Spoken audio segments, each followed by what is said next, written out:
பயிற்சி 7.1ல் 6வது வினா. ஒரு குளத்தில் விழுந்த கல்லினால் பொதுமைய வட்டங்களின் வடிவத்தில் சிற்றலைகள் ஏற்படுகிறது. வெளிப்புற சிற்றலையினுடைய ஆரம் வினாடிக்கு 2 சென்டிமீட்டர் வீதம் அதிகரிக்கிறது.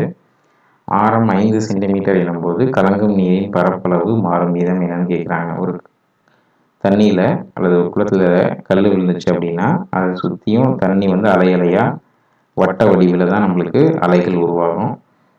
நிறைய அலைகள் உருவாகலாம். நம்ம இப்போ பேசுகிறது எதுனா வெளிப்புற சிற்றலைன்னு சொல்கிறோம். இப்போ வெளியில் இப்போ பெரிய அலை வெளிப்புற சிற்றலை முதல்ல உருவாகிற அலையில் தான் கல் விழுந்த உடனே அந்த வெளிப்புற சிற்றலையினுடைய ஆரம் மாறும் வீதம், அது வட்ட வடிவங்கிறதுனால அதுக்கு ஒரு ஆரம் இருக்கும் இல்லையா, அதனுடைய ஆரம் மாறும் வீதம் கொடுத்தாச்சு. அப்புறம் ஆரம் 5 சென்டிமீட்டராக இருக்கும்போது இந்த கலங்குகின்ற நீர், வட்ட வடிவிலான இந்த கலங்குகின்ற நீர் மாறும் வீதம் என்னன்னு கேட்குறாங்க. அப்போ அந்த வட்டத்தினுடைய பரப்பளவு மாறும் வீதம் என்ன, கலங்கும் நீரினுடைய பரப்பளவு மாறும் வீதம் என்னன்னு கேட்குறாங்க. இது எப்படி ஆன்சர் பண்ணுறதுன்னு பார்ப்போம். தீர்வு என்னென்ன கொடுத்துருக்காங்க. ஆரம் மாறும் வீதம், சிற்றலையினுடைய ஆரம் மாறும் வீதம் dr/dt equal to 2 centimetre by வினாடி. அப்புறம் ஆரம் எத்தனை சென்டிமீட்டர் இருக்கும்போது கேட்குறாங்க. ஆர் ஈக்குவல் டு 5 சென்டிமீட்டராக உள்ளபோது பரப்பளவு, அதாவது கலங்கும் நீரினுடைய பரப்பளவு, கலங்கும் நீர் வட்ட வடிவிலாக இருப்பதால் பரப்பு நம்மளுக்கு தெரியும். பரப்பு வட்டத்தினுடைய பரப்பு ஏ ஈக்குவல் டு πr².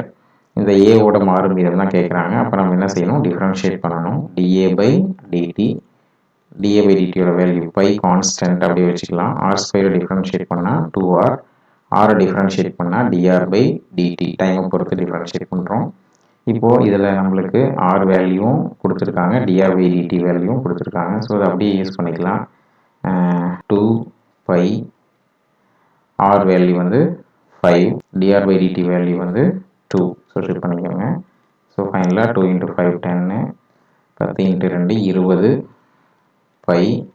பரப்பளவு மாறும் வீதம்ங்கிறதுனால ஒன்று சதுர சென்டிமீட்டர்னு சொல்லுவாங்க, அல்லது சென்டிமீட்டர்² பை வினாடின்னு சொல்லுவாங்க.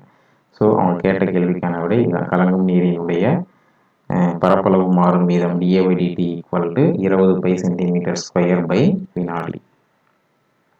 வீடியோல ஷேர் பண்ணுங்க, சப்ஸ்கிரைப் பண்ணுங்க.